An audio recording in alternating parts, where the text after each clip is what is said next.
इसमें आपको जो सबसे पहले समझनी पड़ेगी ना, वो ये समझनी पड़ेगी कि सरकारें चाहती नहीं है कि आप इकोनॉमिकली एजुकेटेड हो जाएं। मतलब पैसे के बारे में आप चीज़ों को जान जाएं, पहली बात तो ये समझिए। ठीक है सर। इसलिए इकोनॉमिक्स में आपको ऊल जुलूल कुछ भी पढ़ाया जाएगा। ठीक है सर। जैसे वो आपको मुद्रा के बारे में बता देंगे कि मुद्रा जो है वो 4 तरह की होती है। एक मुद्रा के पीछे कुछ ना कुछ रखा जाता है। एक फिएट मुद्रा होती है, जैसे कि युद्ध हुआ और उसमें मुद्रा छाप देते हैं, तो उसका क्या स्टैंडर्ड है उसके बारे में वो आपको नहीं बताएंगे। दूसरी बात, मुद्रा, या अगर हम कहें कि भारत की करेंसी रुपया है, बांग्लादेश की बांग्लादेशी रुपया है, अमेरिका की डॉलर है, अमेरिकन डॉलर है, ऑस्ट्रेलिया की ऑस्ट्रेलियन डॉलर है, तो डॉलर छापने का अधिकार जिसको हो जाएगा, फिर तो डॉलर अपनी मर्जी से छाप लेंगे। फिर तो आपकी जमीन खरीदनी है या आपका जमीर खरीदना है, कितनी ही छाप लो और कितनी ही दे के आदमी को जमीर गिरवी रख लो, फिर तो आप इसको बैंकॉक बना दो, फिर तो यहाँ वेश्यावृत्ति चालू कर दोगे आप। इसलिए हमारे पुरखों ने ये सोच करके कि ये छपने का क्या रूल बने और ये छपना कैसा हो, इस बात को ध्यान में रखा जाए कि धन के बदले ही धन दिया जा सकता है। ये आपको समझना पड़ेगा। धन क्या होता है? धन होता है जो उत्पादन से निकलता है, वो धन होता है। जमीन से कोयला निकले, सोना निकले, या जमीन में कोई उत्पादन, कोई फसल उगे, या एनिमल कोई दूसरे एनिमल को बर्थ दे, या इंसान अगले इंसान बच्चे को अपने बर्थ दे, तो वो धन होता है। और एक हमारी मेहनत धन होती है। हमारी मेहनत कैसे धन होती है कि सूरज से जो ऊर्जा मिली, ऊर्जा ही धन है बेसिकली। सूरज से जो ऊर्जा पेड़ को मिली, पेड़ ने उससे भोजन बनाया, उस भोजन को हमने खाया, उसकी ऊर्जा मिली और उससे हमने मेहनत की, यानी वो मेहनत भी उत्पादन है। अब क्या होता था कि पहले हम सामान के बदले सामान देते थे, यानी धन के बदले धन। तो हमने भी अपने बचपन में कुल्फी खाई हुई है दाने दे करके, मतलब घर से दाने लेके जाते थे और वो देते थे, हाँ कुछ भी लेके चले गए। तो अब हम ये देखते थे कि इसका मतलब जो कबाड़ में जो बोतल बिक रही है वो भी धन है जी, क्योंकि उसको रिसाइकल करके कुछ और किया जा सकता है, और जो अनाज है वो भी धन है।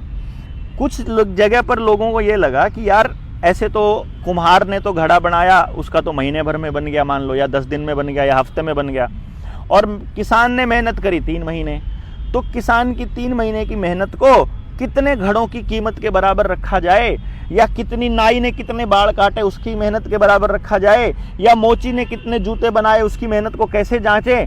तो इसीलिए सबकी मेहनत और सबके धन का मूल्यांकन करने के लिए मुद्रा बनी, और वो मुद्रा बनी किसी एक स्टैंडर्ड के हिसाब से। उसका कोई ना कोई मानक बनेगा, और वो मानक ऐसा बनेगा जो कभी भी बदला ना जा सके। ये नियम पुरखों ने अपनाया। ठीक है।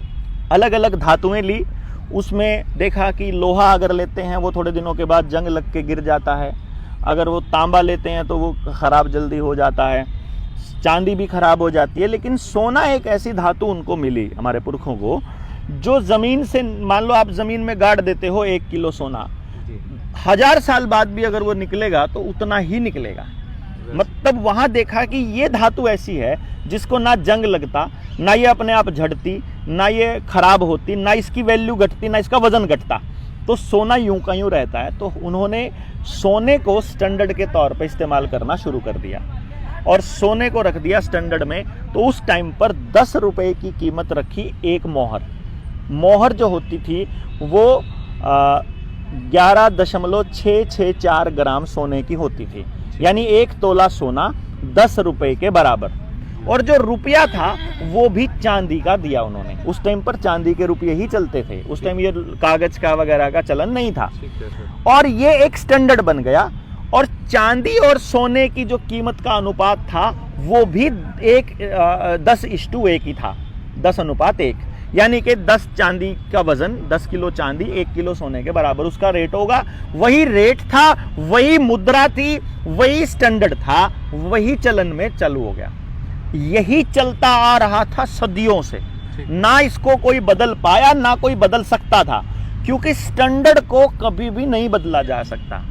अगर मान लो मैं आज कोई सरकार, चुनी हुई सरकार, ये कह दे कि अपनी सुविधा को देखते हुए या इमरजेंसी आ गई है, इस इमरजेंसी को देखते हुए हम आज से 1 किलो का वजन 999 ग्राम कर देते हैं, तो लोगों के घरों में रखे हुए सामान का वजन, उन्होंने जो कमाया था उसकी वैल्यू ठक से खराब हो जाएगी। एक आदमी को बहुत प्रॉफिट हो जाएगा, एक तबके को बहुत नुकसान हो जाएगा। इसी तरह से 1001 ग्राम कर देंगे तो जिनको पहले प्रॉफिट होना था उनको नुकसान हो जाएगा, और जिनको नुकसान होना था उनको प्रॉफिट हो जाएगा। इसलिए स्टैंडर्ड को कभी भी छेड़ा नहीं जाता, ये नियम है। स्टैंडर्ड छेड़ दिया तो तहस नहस हो जाएगा सब कुछ। जी जी। तो रुपए के स्टैंडर्ड को भी नहीं छेड़ा जा सकता, ये हमारे सिद्धांत में ही शामिल था। इसी सिद्धांत पे चलते हुए हमारे पुरखों ने काम किए।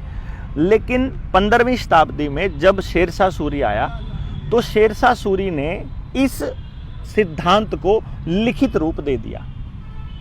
जब उसने लिखित रूप दे दिया तो फिर ये लिखित में चलने लगा। देखो, किसी को भी कोई दिक्कत नहीं है, हमने कोई नियम बनाया, हमने आपस में बातचीत के लिए, चलन के लिए, उसको आप कह दो कि मैं लिखित में देख दूं, क्या दिक्कत है मुझे लिखित में देने में? जी जी जी। भाई जो चीज है चलन में वही लिख रहे हो तो कोई दिक्कत नहीं है। बिल्कुल। वही शेरशाह सूरी को किसी ने कुछ नहीं कहा। शेरशाह सूरी से एज इट इज सिद्धांत अंग्रेजों ने उठा लिया और वो भी किसी ने कोई आपत्ति नहीं करी। जब 1882 में पहली बार लूट चालू करी अंग्रेजों ने, वो लूट क्या चालू करी? उन्होंने कहा कि इतना सोना अवेलेबल नहीं होता, इतनी चांदी अवेलेबल नहीं होती, तो थोड़ी सी मिलावट का हम फरमान जारी कर देते हैं और थोड़ी सी मिलावट अलाउ कर देते हैं।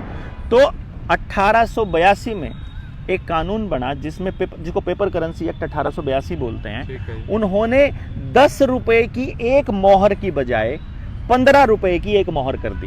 बस इन्होंने इतना किया। रुपया तब भी चांदी का उतना ही चांदी है, उतना ही सोना है। मोहर में भी वही 1 तोला सोना है और चांदी के रुपए में भी एक तोला चांदी, उसमें 90% चांदी होती थी। तो जितना चांदी का रेशो था वो मतलब 10:1 से 15:1 बन गया। यानी अगर आपके घर में 150 रुपया रखा है कानून बनने से पहले दिन, तो आपके पास 10 तोले सोना रखा है। 150 रुपए 15 तोले सोना है ना, 150 रुपए रखा है, 10 रुपए का एक मोहर है, यानी 1 तोला सोना है, तो 150 रुपए में 15 तोले सोना आपके घर में रखा है। कानून बन गया। कानून बनते ही आप अगले दिन 150 रुपया लेके अगर जाओगे तो आपको फिर 10 तोले सोना मिलेगा। वो 15 रुपए की बन गई। यानी रुपया उतना ही है, उस रुपए को कमाने में मेहनत उतनी लगेगी। यानी अब ये बंदा अगर उतनी मेहनत करके उतना ही 150 रुपया कमा लेता है तो अब इसके कमाई की कीमत कम हो गई, क्योंकि इसके सोना इसको 10 ग्राम। ये समझना है आपको बस कि अगर मुद्रा का स्टैंडर्ड बदल देंगे तो आपकी मेहनत जो है उसकी वैल्यू उसके स्टैंडर्ड के बराबर हो जाएगी। अगर उन्होंने स्टैंडर्ड 0 रखा हुआ है तो आपकी मेहनत 0 हो जाएगी। यही कारण है, आपने अगर 40 लाख का लोन लिया हुआ है और 5 साल देते हुए हो गए हैं और आपने 16 लाख रुपया 15 लाख दे लिया है, अभी भी 40 देना पड़ेगा आपको। मतलब आप पता करो मार्केट के अंदर, आपने अगर 20 लाख प्लस का कोई लोन लिया या मोटा लोन ले रखा है और उसको आप भरते हुए 5-7 साल हो चुके हैं, तो भाई साहब उतना ही खड़ा मिलेगा। यानी जो आपने मेहनत करी 5-6 साल की, वो मेहनत शून्य हो चुकी है। समझे नहीं इस बात को? समझ गए आपको? इस तरह से जो उसका स्टैंडर्ड होगा वो स्टैंडर्ड ही आपकी मेहनत की वैल्यू है। तो वो स्टैंडर्ड चेंज किया। फिर 1906 का कॉइनेज एक्ट आया 1906 का, और उस 1906 के कॉइनेज एक्ट में भी यही चीज़ें मेंशन करी उन्होंने। उसके बाद अंग्रेज़ों ने आरबीआई लेकर के आए। आरबीआई का जो एक्ट था उसमें हिल्टन यंग कमीशन ने, उसको यंग कमीशन भी बोलते हैं, उसको रॉयल कमीशन भी बोलते हैं।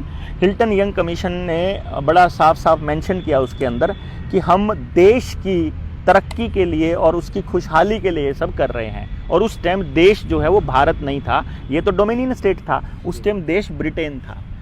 और आरबीआई ने अपने नोट के ऊपर गारंटी देनी शुरू करी। आरबीआई ने नहीं, सरकार ने, वहाँ की सरकार ने। और अंग्रेजी सरकार को उस टाइम दी सेंट्रल गवर्नमेंट बोला जाता था।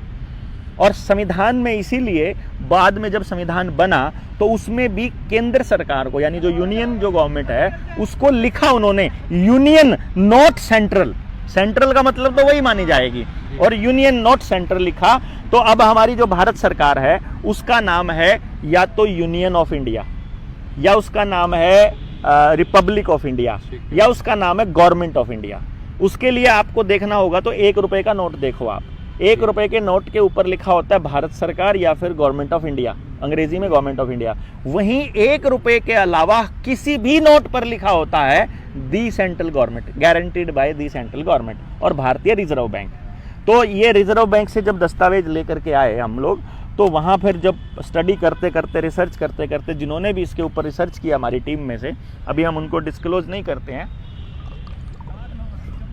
लेकिन उन्होंने इस पे जो रिसर्च की है उस रिसर्च में निकल के आया कि पहली बात, रुपए को ये लोग डिवैल्यूएट कर ही नहीं सकते, क्योंकि हमारे आईपीसी की धारा 230 से लेकर 254 तक जब आप जाते हो तो वहां लिखा हुआ है कि पैसे को डिवैल्यूएट किया ही नहीं जा सकता, मुद्रा को।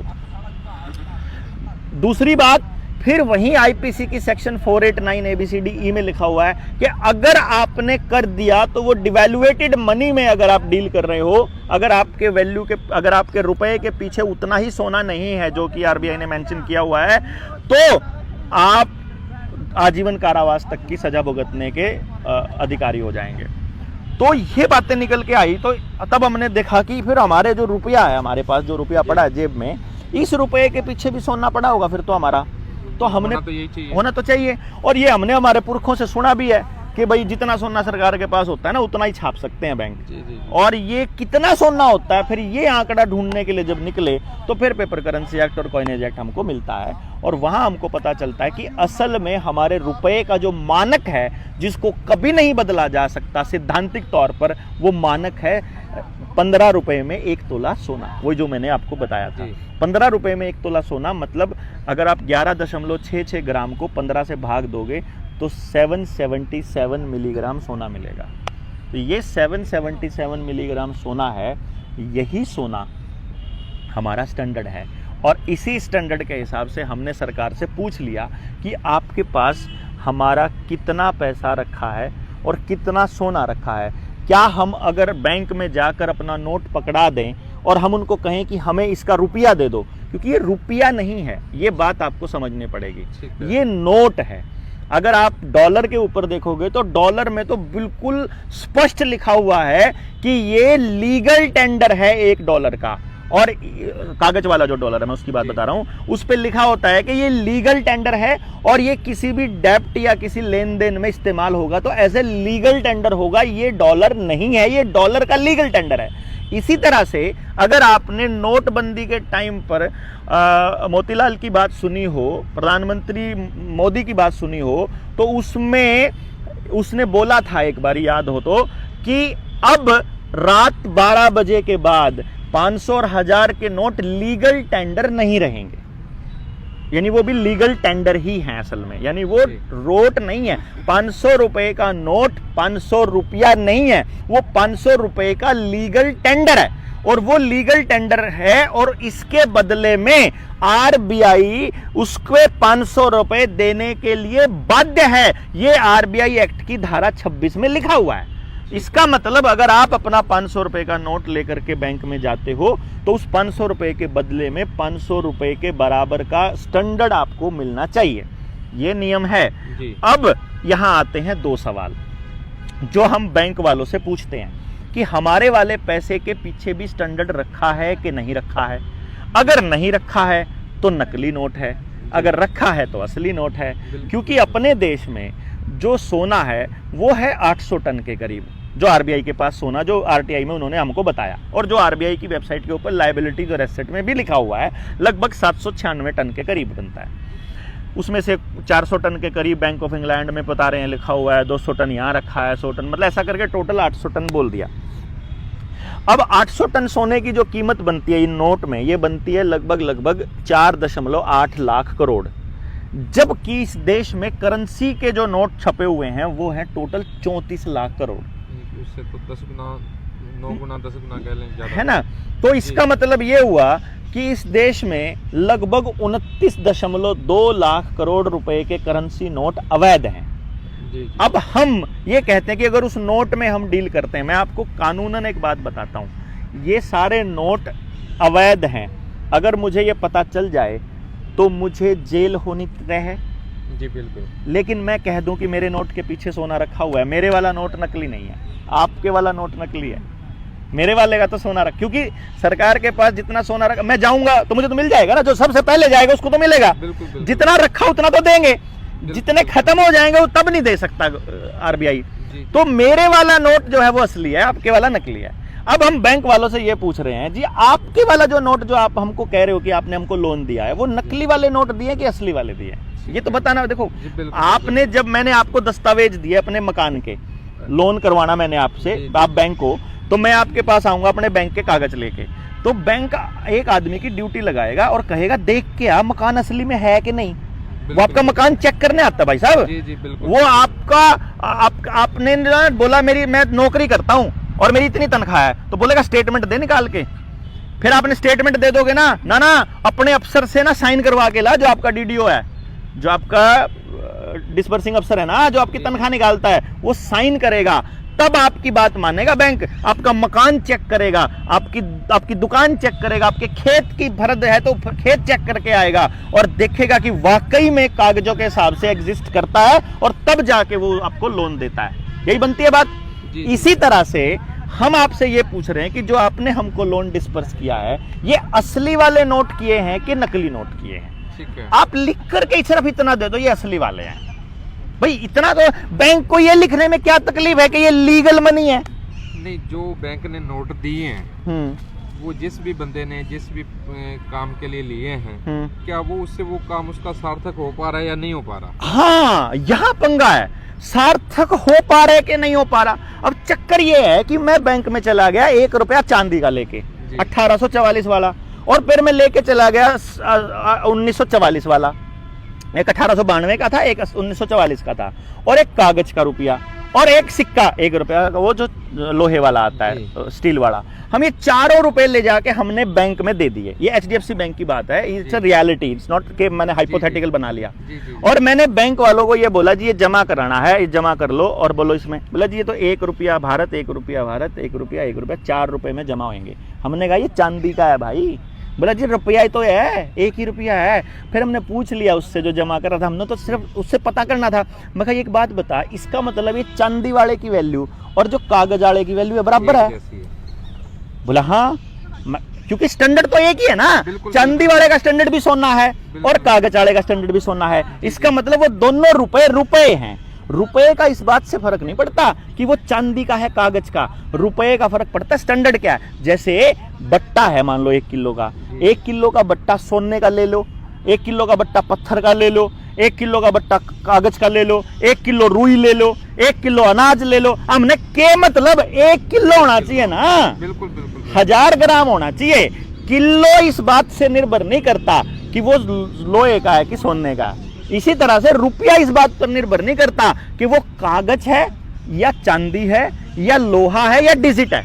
रुपया रुपया होता है, और रुपये के पीछे सोना रखा है तो असली है, कागज का हो, हाँ, लोहे का हो, हाँ। किसी भी चीज। तो अब हम बैंक को क्या बोलते हैं, वो जो बैंक वाला कहता है कि आपने तो 5000 का सामान खरीद लिया। मैं खन्ना फद्दू ना बनावे, 5000 का सामान नहीं खरीदा मैंने, 5000 रुपए का नहीं खरीदा। तेरे 5000 के नोट और 5000 रुपए अलग अलग चीज है साहब। आप 777 मिलीग्राम 1 रुपए में आना चाहिए सोना। 1 रुपए की जो स्टैंडर्ड है वो 777 मिलीग्राम सोना है, मतलब 1 रुपए की जो वैल्यू है वो 777 मिलीग्राम सोना है। तो तेरे तो 4800 के नोट में आता है वो, यानी तेरे वाले 4800 और मेरे वाला 1 रुपया बराबर कीमत है। तो तू जो कर रहा है ना, ये जो दे रहा है मेरे को, तू 5000 का सामान ले आया, 5000 नोटों का सामान ले आया हूं, 5000 रुपए का सामान नहीं ले आया हूं मैं। ये समझना पड़ेगा ना, बैंक नोट और रुपया अलग अलग है।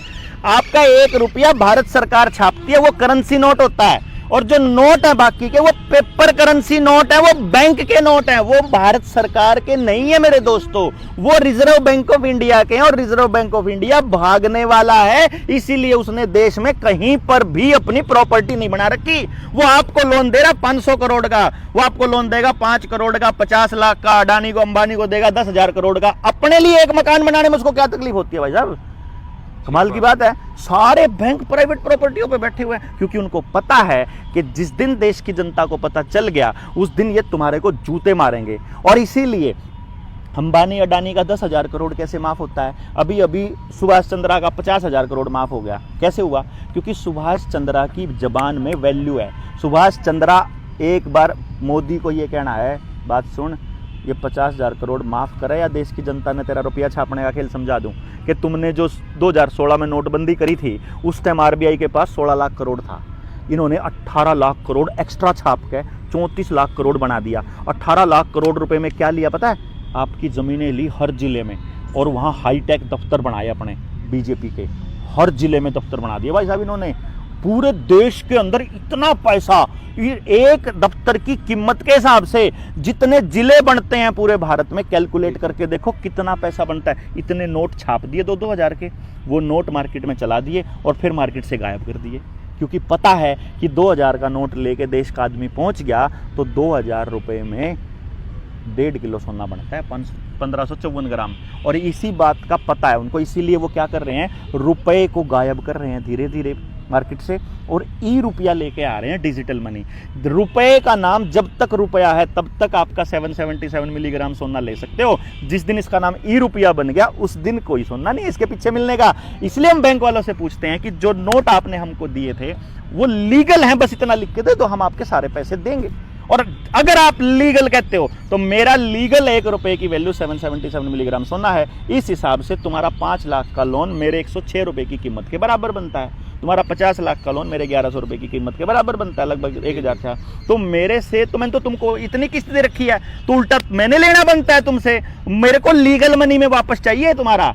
और जब हम ये आवेदन डालते हैं, 500 550 आवेदन डाल लिए हमने, आज तक कोई बैंक जवाब ही नहीं दे पा रहा। वो यही नहीं कह रहा लीगल मनी है। वहां जोनल हेड ने हमको बुला लिया, जनरल मैनेजर ने हमको बुला लिया बैंकों के, मेरे से बात करी, उन्होंने कहा कि आप ये क्यों मुद्दा उठा रखा है।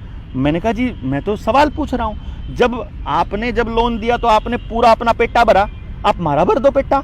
हम ये कहते हैं जी आप लिख करके दे दो ना कि लीगल मनी है। जी जी, भाई इतनी तकलीफ क्या है? आपके पास तो वकीलों की फौज पड़ी है, आप एक कागज पे हमको ये लिख के दे दो कि जो पैसा हमने आपको दे रखा है ये लीगल मनी है बस। अगर ये इलीगल है तो तुम जेल जाओगे, और लीगल है तो लिख के दे दो। और दूसरी बात, वो बोला जोनल मैनेजर कि एक काम कर लो, जो लिए थे ना हमसे वही दे दो। मैं कहा तुमने तो डिजिट दिए थे। बोला हमको डिजिट दे दो। मैंने कहा कर कंप्यूटर का मुंह इधर ला, अभी करता हूं डिजिट ट्रांसफर तेरे को, तू मेरे को दे अथॉरिटी। तो जिसके पास अथॉरिटी होगी वो जिसको मर्जी जितने मर्जी डिजिट ट्रांसफर कर देगा और गुलाम बना लेगा अपना। क्यों जी? आपको भेज दे 50 लाख रुपया की डिजिट और आप कह दो जी अब हो गए गुलाम, ये थोड़ी होगा। डिजिट के बदले गुलामी नहीं होगी। हाँ, धन के बदले आप धन ले सकते हो, हमारी मेहनत को। ऐसे मेहनत को फ्री की डिजिट में नहीं बदलना, ऐसे नहीं, ये तो गलत बात है भाई।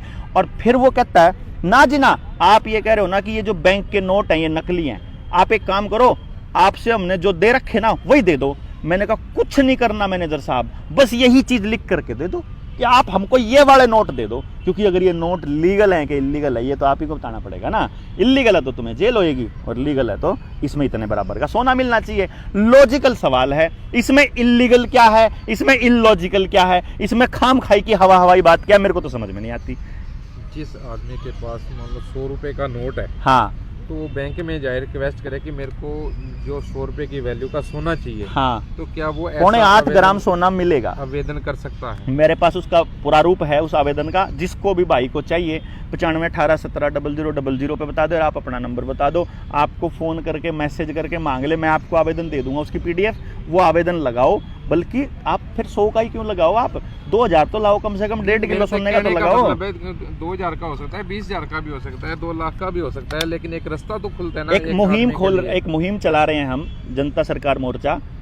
उसमें हम क्या कर रहे हैं, आने वाले समय में हम 1 लाख लोगों के आवेदन एक साथ लगाएंगे। ठीक है, कि आप बैंक के अंदर जाओ और ये 2000 का नोट और ये प्रारूप दे दो उनको और उनसे रिसीविंग ले लो। अगर वो रिसीविंग नहीं दे रहे हैं तो उनको मेल कर दो। वो मेल में वो क्या जवाब देते हैं वो पूछ लो उनसे। अगर वो ये कहते हैं कि तुम्हारा सवाल इलॉजिकल है तो लॉजिकल बताओ फिर क्या है। वो कहता है, बैंक मैनेजर ने कहा था मुझे एक बारी ना, एक बड़ा इकोनॉमिस्ट था, बड़ा तगड़ा इकोनॉमिस्ट, वो मेरे कहने लगा, क्योंकि ये जो अनर्थशास्त्री है ना, इन्होंने आपको अनर्थशास्त्र पढ़ा दिया कॉलेजों में, तो वो जो पढ़े लिखे लोग हैं ना, जो डिग्री धारी हैं, उनको नहीं समझ में आएगी। जिसका कॉमन सेंस जिंदा है उसको समझ आ जाएगी। जो डिग्रियों के बोझ तले, किताबों के बोझ तले दबा, उसको नहीं आएगी। वो किताबों के बोझ तले वाला आदमी मेरे को बोलता है एक बारी, बलारा भाई, मैं कहा आप कहते तो हो, खाम खाई की बात तो करते हो, ये गोल्ड स्टैंडर्ड तो कभी का खत्म कर दिया सरकार ने। मैंने कहा इसका मतलब क्या है? बोला अब जो है ना गोल्ड रखने की जरूरत नहीं है सरकार को। मैं कहा बिल्कुल भी जरूरत नहीं है। बोला ना। मैं कहा जितना मर्जी छाप सकती है वो। बोला हाँ, तो फिर जो हमारे से लेने वो भी छाप ले, जो हमने देना है तेरा 20 लाख 50 लाख वो भी छाप ले। जब कोई नियम ही नहीं है तो अपने छाप ले भाई। और जब नियम है तो नियम के हिसाब से जो छाप रहा है सिर्फ वही लीगल है। जी जी जी भाई, या तो नियम नहीं है, नहीं है तो हमसे देना भी नहीं लीगल। तो हाँ जायज है, अगर उसके बराबर सोना नहीं रखा तो ये थोड़ी है कि यार उसके फायदे की बात होगी, सिर्फ उद्योगपति के फायदे की, या सिर्फ सरकार के फायदे की, या सिर्फ आरबीआई के फायदे की, या सिर्फ तेरे फायदे की। तेरी किताब में लिख रहा तो फायदा तो मेरी दादी जब बचपन में था ना, मैं देखा करता गीत तो ला करती ना, बिल्कुल डंडी ना, बिल्कुल चमकता खड़ी कर बीच में ले आ करती, चाहे उन्हें दाने गेहूं के, सरसों, मतलब भाई साहब सरसों के दाने गिरती देखी मैंने मेरी दादी को, तो सेंटर में ले आने के लिए। क्यों भाई? मैं दादी तक अंदा मखा इतनी क्या जरूरत है? बोला ना, तो मोल में कोई गड़बड़ नहीं। वह पहले जीरो कर दी, फिर उसमें 1 किलो घी तोल दी, फिर 1 किलो घी पूरा तुल के, मतलब थोड़ा थोड़ा एक बूंद गिर दी, फिर पूरा 1 किलो तुल गया। हो गया भाई तेरा, नू चेक करा दी, हाँ हो गया। फिर 1 चम्मच और गिर दी उसमें। मैं कंधा दादी तना जब फालतू देना ही था तो ये शुरू में जो कंडा करने वाली बात थी क्यों करी? तो मेरी दादी ने यह बात समझाई थी। देखो बूढ़ी अनपढ़ थी, वाह किताब नहीं पढ़ रखी थी, लेकिन मैंने क्या कर दी, तोल में जो गड़बड़ करे वो लुटेरा होता है, स्टैंडर्ड में जो हेरा फेरी करेगा वो लुटेरा होता है। तो ये जो स्टैंडर्ड में हेरा फेरी है ना भाई साहब, या जिन लुटेरा ने करी है उनका शाब तो देश के लोगों ने मांगना चाहिए ना। हम तो सिर्फ इतनी बात का वहां भाई, सिर्फ उसके फायदे की बात ना हो, अगर जो उसमें मेरा फायदा होता या देश की जनता का फायदा होता तो वह भी होनी चाहिए ना। सिद्धांत पे बात होनी चाहिए, सिद्धांत के साथ समझौता नहीं होना चाहिए। जिसने भी अपने सिद्धांत के साथ समझौता किया वो बर्बाद हुआ। आप सरदार हैं, आज तक सिक्खी एक ऐसी कौम है जो अपनी परंपराओं को, यानी सारी कौमों में से अगर ट्राइबल इलाकों को छोड़ दे, अगर हम ट्राइबल तो वो तो हमारे से बहुत ऊपर हैं जी, वो तो मतलब परमात्मा की प्रकृति की सेवा में लगे हैं दिन रात, लेकिन उसके बाद अगर कोई आदमी अपने सिद्धांतों पे टिकी है तो वो सिक्खी टिकी है। क्यों टिकी है मालूम है आपको? क्योंकि आप अपने पहनावे और अपनी पगड़ी पे टिके हो। आपने जिस दिन अपना पहनावा और पगड़ी छोड़ दिया ना, आपके बच्चों को, इसीलिए अगली पीढ़ी को ये कह रहे हैं कि सरदार दिखना नहीं चाहिए, इसीलिए सरदारों के ऊपर कमेंट बनेंगे, सरदारों के ऊपर चुटकुले बनाए जाएंगे, सरदारों को डिफेम किया जाएगा कि सरदार होना शर्म का विषय है। तो आपका बच्चा सरदार होने वाली पहचान जो इस पगड़ी को बोलते हैं उसको ही छुपाने लग जाएगा अगली पीढ़ी को। दूसरी बात, सिद्धांत ये कहता है कि जिस जगह आपका जन्म हुआ है उस जगह पर कोई दूसरा आदमी आके अपना राज नहीं चला सकता। इसीलिए हमारे गांव में जब तक धोती और खिंडका मौजूद था ना, पुलिस वाले एंटर नहीं कर सके तब तक, ना ही कोई सरकार का आदमी एंटर कर पाया। और जो गांव के स्कूल थे वो सामाजिक स्कूल थे और गांव का हर आदमी वहां पढ़ता था। इन्होंने भाई साहब वो धोती और कुर्ते खिंडके बंद छुड़वा दिए। उन्होंने आपकी अगली पीढ़ी को पैंट पे सलवार परा दी, मारे थे जैसे लोगों को अगली पीढ़ी को है। आप भी यही पढ़ रहे हो, सलवार ही पढ़ रहे हो, लेकिन असली पहनावा अगर अपन नहीं छोड़ा होता ना, इनकी औकात नहीं थी किसी पुलिस वाले के गांव में घुसने की। इसलिए सिद्धांत जिसने भी छोड़ा उसका सत्यानाश हुआ, उसकी जड़ कटी है। और इसलिए सिद्धांतों की ही लड़ाई है ये। अगर आप सिक्खी की लड़ाई को देखोगे ना, सिद्धांत की लड़ाई है वो, जो आपको गुरुओं ने दी है, जो हमको गुरुओं ने दी समाज को। ये सिद्धांत की लड़ाई है, रुपए की लड़ाई है, वही लड़ाई है जो बाबा नानक लड़के गए। अब इस रुपए के अलावा हमारे देश के अंदर मेन सुधार की बात करें या एक लड़ाई की बात करें, टेम्परेचर हाई हो गया, इसका अपने आप रुक जाएगा। बातें तो नहीं आई हैं, ये अगले वाले में होने लग रहा होगा, इसमें देख लेंगे, कल बोलते रहो आप। जो मेन आज के टाइम पे टॉपिक है या एक मुद्दा है कि हमारे देश को किस चीज़ की जरूरत है ताकि आने वाला जो हमारा भविष्य है या आने वाली पीढ़ियाँ हैं वो इन चीज़ों से बाहर निकल पाए। सबसे पहले जो सबसे बड़ी जरूरत वो जड़ बचाने की है। जहां आप पैदा हुए हो उस जगह को मत छोड़ो।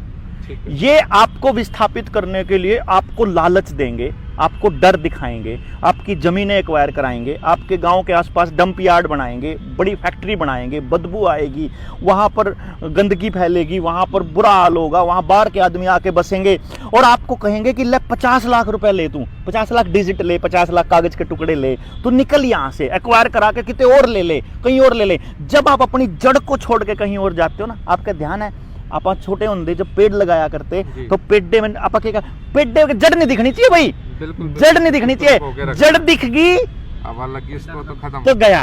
तो ये आपके बच्चों को जड़, सबसे पहले सिक्खी के पीछे क्यों पड़े हैं ये, जाटों से ज्यादा ये जट्टों के पीछे पड़े हैं। मैं आपको बता दूं, पूरे पंजाब को बर्बाद करने के लिए पंजाब की 5 नदियों का पानी खराब कर दिया इन्होंने, पूरे पंजाब के जितने दरिया थे सारे खो दिए इन्होंने, पंजाब में इतने समरसिबल लगवा दिए कि नीचे का पानी भी जहरीला बना दिया, इतनी इंडस्ट्री खोल दी। पंजाब के बच्चों को विदेशों में क्यों भेजा गया भाई साहब, क्योंकि जड़ दिखानी थी, आपकी जड़ खोनी थी। पहले आपकी खोएगी तो ये हरियाणा खोएगा ना, पीछे पीछे चलता है ना हरियाणा, तो पंजाब के पीछे पीछे चलता है, तो बड़ा भाई उसको मानता है। तो पहले पंजाब को बर्बाद करेंगे, पहले पंजाब के लोगों को भेज दो। अब पंजाब में मैं जा करके देखता हूँ ना, वहाँ आपको ऐसे ऐसे गांव मिलेंगे जहाँ सिर्फ बूढ़ा बुढ़िया रहते हैं, सारे बच्चे 3-3 4-4 बच्चे विदेशों में सेट हैं। उनके आप पता करोगे विदेशों में तुम्हारी अपनी ज़मीन है, वहाँ तो 99 साल के पट्टे पे है, यहाँ की ज़मीन बिक गई, यहाँ कोई संभालने वाला नहीं है। जब मरेंगे बूढ़ा बूढ़ी वो आके बेच के चले जाते हैं अपना बांट के हिस्सा, कागज़ के टुकड़े लेके, बाद में वो कागज़ के टुकड़े कब लीगल टेंडर ना रहें कुछ नहीं पता।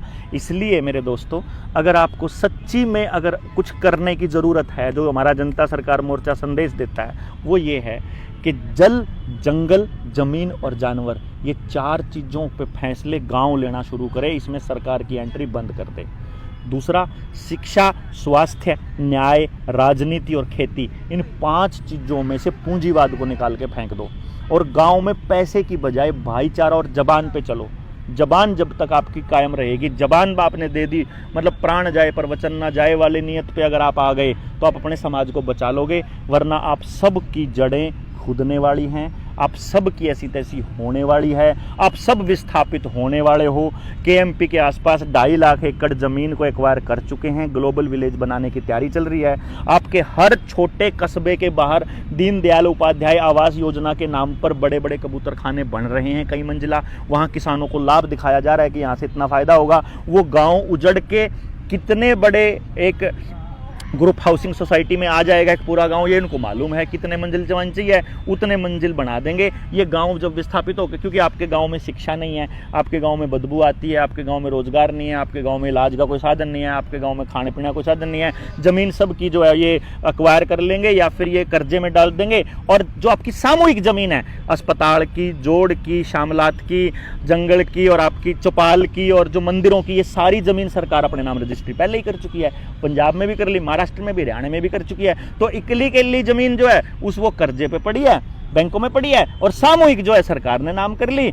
पानी जो है आपका, पानी हो, गैस हो, रोटी हो, ईंधन हो, सारा आधार के साथ जुड़ चुका है। ना आपके पास अपने जंगल, ना लकड़ियां हैं, ना गुस्से हैं क्योंकि डंगर नहीं है। पानी, यानी कि पानी के लिए भी आपको सरकार के ऊपर निर्भर, बिजली के लिए भी आपको, डेटा के लिए भी आपको, पढ़ाई के लिए भी आपको, कपड़े के लिए भी सरकार, बाहर से जो कुछ आएगा तो सर्वाइव कर सकते हो, नहीं आएगा तो नहीं। सरकार तो जब मर्जी बंद कर सकती है और वो सारे कागज आपके आधार कार्ड के साथ जुड़ रहे हैं। तो यानी कि आने वाले टाइम में आपको पकड़ने के लिए शिकंजा धीरे धीरे तैयार किया जा रहा है। आपको जैसे किसी चूहे को फंसाने के लिए चूहेदानी में पनीर रखा जाता है, ऐसे ये कागज के टुकड़े रखे जा रहे हैं बिना सिद्धांत के, मनमर्जी की छपाई करके, और आप इन रुपयों के लिए अपने भाईचारे को खराब कर रहे हो। भाईचारा दोबारा से बनाने की जरूरत है। पार्टियों को, जातियों को, धर्मों को, पंथों को, सबको भूल के केवल इंसानियत की लड़ाई लड़ने का वक्त है और अपना जल, जंगल, जमीन, जानवर बचाने की लड़ाई है, अपनी जड़ बचाने की लड़ाई है। ये जड़ और नस्ल बचाने की लड़ाई जनता सरकार मोर्चा लड़ रहा है। तो मेरा एक ये भी सवाल था कि आपको तकरीबन 7 साल हो गए हैं इस मुहिम को छेड़े हुए, तो कैसा महसूस होता है कि आम पब्लिक में हम जब कोई बात करते हैं, सुनने के लिए या समझने के लिए एक बार कोई अच्छा लगता है, क्या उतने लोग जुड़ भी पाते हैं भी वाकई में ये जो मुहिम चल रही है ये अच्छी चल रही है और हम इसके साथ जुड़ के इनकी हेल्प करें, तो उस चीज़ को देखते हुए कितने के लोगों का रुझान है?